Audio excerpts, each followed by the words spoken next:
এক ছিল খুব বড় এক মহারাজা, নাম তার বিক্রমাদিত্য। তার ছিল ৭ রানী, প্রত্যেক রানী রূপেগুণে অদ্বিতীয়া। কিন্তু মহারাজার মনটা বড়ই উতলা ছিল, কে বেশি প্রিয় তা নিয়ে সবসময় ভাবতেন। একদিন মহারাজা সব রানীদের ডাকলেন। বললেন, তোমরা প্রত্যেকে আমার জন্য এমন কিছু নিয়ে এসো যা অন্য কারো কাছে নেই গিয়ে। প্রথম রানী নিয়ে এলেন এক অমূল্য রত্ন, যা দিয়ে নাকি চাঁদের আলোকেও হার মানানো যায়। দ্বিতীয় রানী নিয়ে এলেন এক জাদু আয়না, যাতে নাকি ভবিষ্যৎ দেখা যায়। তৃতীয় রানী নিয়ে এলেন এক সুরের বাক্স, যার সুর শুনলে নাকি সব দুঃখ দূর হয়ে যায়। চতুর্থ রানী নিয়ে এলেন এক তুলির আঁচড়, যা দিয়ে নাকি মেঘেদেরও রং করা যায়। পঞ্চম রানী নিয়ে এলেন এক ফুলের মালা, যা নাকি কখনো শুকায় না। ষষ্ঠ রানী নিয়ে এলেন এক জাদুর লণ্ঠন, যা নাকি সব অন্ধকার দূর করে দেয়। আর সপ্তম রানী? তিনি তো সবার চেয়ে আলাদা।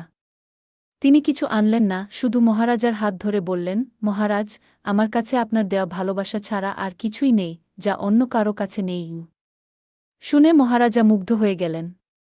তিনি বুঝতে পারলেন, আসল সম্পদ কোনো জিনিস নয়, বরং ভালোবাসা। কেমন লাগলো গল্পটা? তোমার কি আরও কিছু যোগ করতে ইচ্ছে করছে?